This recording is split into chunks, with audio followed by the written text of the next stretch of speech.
दोस्तों, आप लोगों ने एलिगेटर और क्रोकोडाइल दोनों को ही जरूर देखा होगा, लेकिन हम पूरे विश्वास के साथ कह सकते हैं कि आपने दोनों को ही मगरमच्छ समझने की गलती जरूर की होगी। जिस तरह सोना और पीतल दिखते तो एक जैसे हैं, लेकिन इन दोनों में बहुत बड़ा अंतर होता है। ठीक उसी तरह एलिगेटर और क्रोकोडाइल भी लगभग एक जैसे ही दिखते हैं, लेकिन जब इनके बीच अंतर ढूंढने जाते हैं तो एक से बढ़कर एक ऐसी चीजें पता चलती हैं जिन्हें सुनकर आपके होश उड़ जाएंगे। अब खतरे के मामले में तो ये दोनों ही बहुत ही खतरनाक हैं, पर सवाल आता है कि आखिर कौन सामने वाले को पटकनी दे सकता है। अगर आप भी जानना चाहते हैं तो हमारे साथ इस वीडियो में बने रहें, क्योंकि आज हम एलिगेटर और क्रोकोडाइल के बारे में कुछ ऐसी बातें बताएंगे जो आपको हैरान करके रख देंगी। हाँ, भले ही एलिगेटर और क्रोकोडाइल दिखने में एक जैसे ही क्यों ना हो, पर इनमें जमीन आसमान का अंतर होता है। और अगर इनके बारे में गहराई से जानने की कोशिश करी जाए तो बहुत सी ऐसी बातें हैं जो इन्हें एक दूसरे से काफ़ी अलग बनाती हैं। जहाँ सबसे पहली चीज़ तो मगरमच्छ आपको अंटार्कटिका को छोड़कर दुनिया की सभी जगहों पर देखने को मिल जाएंगे, तो वहीं एलिगेटर केवल चाइना और अमेरिका के कुछ हिस्सों में ही ज़्यादा पाए जाते हैं।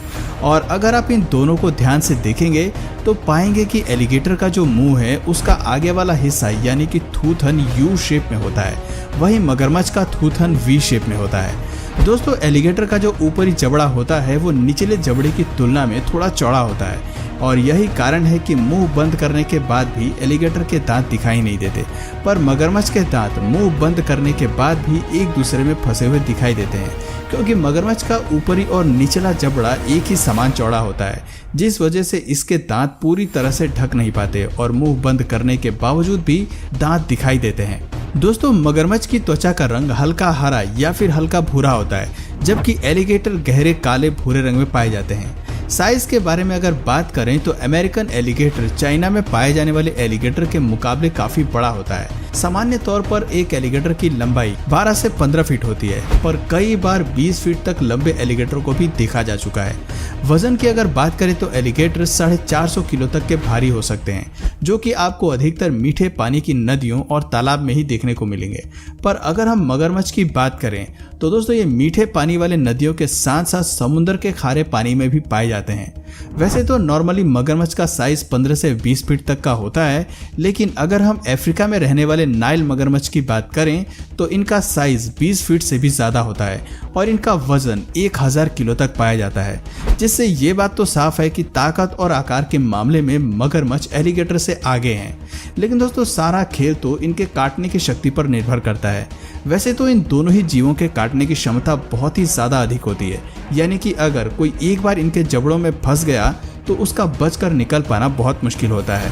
एलिगेटर की बाइट फोर्स 2980 psi तक मापी गई है, पर दोस्तों मगरमच्छ यहाँ भी एलिगेटर को पीछे छोड़ देता है, क्योंकि मगरमच्छ की बाइट फोर्स अब तक नापी गई सभी जीवों की बाइट फोर्स में सबसे ज्यादा है, जहाँ ये 3700 psi की बाइट फोर्स के साथ सामने वाले पर हमला करते हैं। अगर एक्सपर्ट्स की माने तो उनके मुताबिक नाइल मगरमच्छ की बाइट फोर्स 5000 psi तक भी पहुंच सकती है।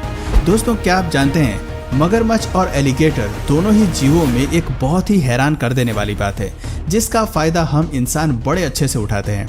असल में ये अपने जबड़ों को बंद तो बहुत ही तेजी से करते हैं, लेकिन जब बात उन्हें वापस से खोलने की आती है तो इनके जबड़े खोलने की स्पीड बहुत ही कम है, और इसी चीज का फायदा उठाकर अगर मगरमच्छ का जबड़ा बंद है तो उसके जबड़े में टेप लगाकर उसे काबू में किया जा सकता है। दोस्तों, इनकी ताकत के बारे में तो हम लोगों ने बात कर ली, पर अगर हम इनके स्वभाव के बारे में बात करें तो उसमें भी जमीन आसमान का अंतर देखने को मिलेगा। जहां एलिगेटर का स्वभाव कम आक्रामक होता है और एलिगेटर केवल मछली, कछुआ और हिरण जैसे छोटे मोटे जीवों को ही अपना शिकार बनाता है। और अगर इंसानों पर होने वाले हमले के बारे में बात करें तो 1973 से लेकर आज तक केवल 25 से 30 ऐसे इंसान हैं जिनकी मौत एलिगेटर के वजह से ही हुई है। लेकिन अगर हम मगरमच्छ की बात करें तो दोस्तों, इनका स्वभाव बहुत ही ज्यादा आक्रामक होता है और इन्हें सिर्फ और सिर्फ अपना पेट दिखाई देता है, इसलिए ये बहुत ही खूंखार तरीके से सामने वाले पर हमला करते हैं। पानी में घुसने वाली हर एक चीज को मगरमच्छ अपना दुश्मन समझता है, क्योंकि मगरमच्छ के हिसाब से तो वो पानी का राजा है और सिर्फ वही अपने इलाके में राज कर सकता है। इसलिए जैसे ही कोई दूसरा जानवर पानी में प्रवेश करता है या फिर पानी पीने की कोशिश करता है, वो मगरमच्छ के निशाने पर आ जाता है। ऐसे में कई बार मगरमच्छ को भूख ना भी लगे तब भी वो पानी में आने वाले दुश्मन पर हमला कर देता है। मगरमच्छ मछली या कछुआ को तो खाता ही है, अगर सामने ज़ेब्रा और बड़े साइज के भैंस वगैरह भी आ जाएं तो ये उन्हें भी नहीं छोड़ते।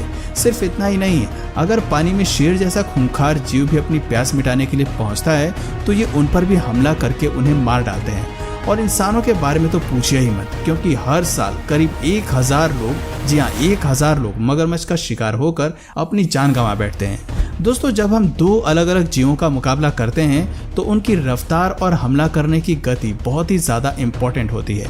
वैसे क्रोकोडाइल और एलिगेटर दोनों ही जीव ज़मीन पर बहुत ही सुस्त और धीमे हो जाते हैं। जहां एक क्रोकोडाइल ज़मीन पर 14 से 15 किलोमीटर प्रति घंटे की रफ्तार से चलता है और ये स्पीड मगरमच्छ की केवल कुछ मीटर तक ही रहती है, क्योंकि अगर इसे ज़्यादा चलना पड़े तो ये रुक जाता है।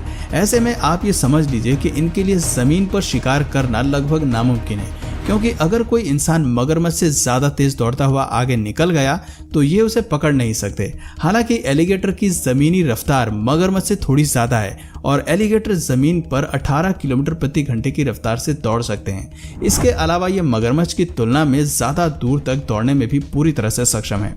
पर अगर बात पानी की हो तो जमीन पर अधमरी हालत वाले इन दोनों ही जीवों में पानी के अंदर जाते ही जैसे कि जान आ जाती है।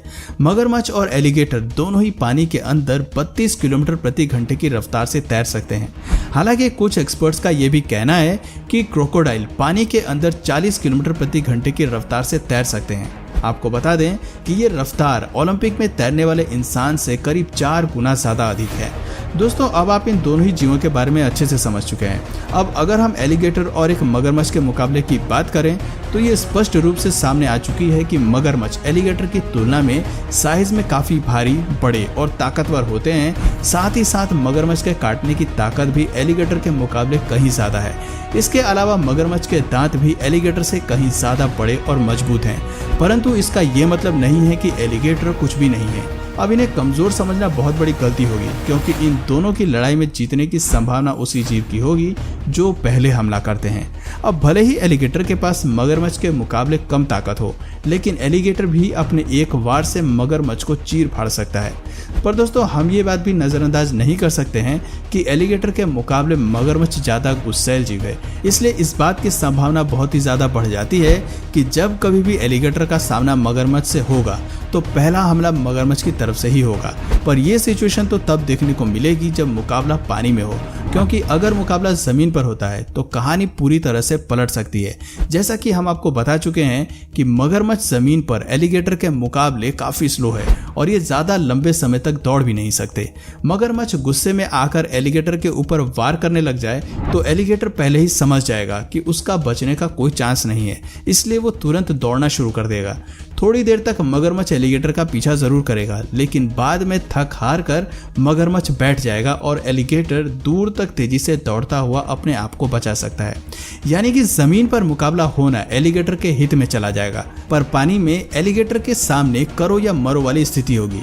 अगर वो अपनी चतुराई दिखाकर मगरमच्छ के ऊपर पहले हमला करता है और खुशकिस्मती से उसके दांत मगरमच्छ के पेट के अंदर घुस जाते हैं तो एलिगेटर आराम से इस लड़ाई को जीत सकता है।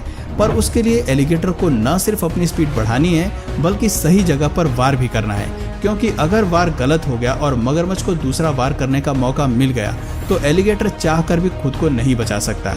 अगर एलिगेटर भाग भी जाता है तब भी मगरमच्छ उसका पीछा करके उसे अपना शिकार बना लेगा, और अगर एलिगेटर वार करने में चूक जाता है तब भी मगरमच्छ उसकी जान ले लेगा।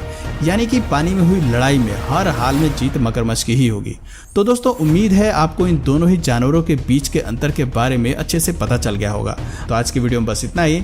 नेक्स्ट कंपैरिजन आपको किन दो जानवरों के बीच में चाहिए कमेंट करके जरूर बताइए। और अगर इस वीडियो से आपको कुछ नया जानने या सीखने को मिला या फिर इंटरेस्टिंग लगा तो प्लीज इस वीडियो को एक लाइक करके अपने फ्रेंड्स और फैमिली में से जरूर शेयर करें। और यदि आप इस चैनल पर नए हैं तो प्लीज इस चैनल को सब्सक्राइब करके बेल नोटिफिकेशन आइकन को ऑन कर लीजिए, ताकि हमारे आने वाले वीडियोस आप मिस ना करें। मिलते हैं फिर किसी वीडियो में नए टॉपिक के साथ, तब तक के लिए नमस्कार।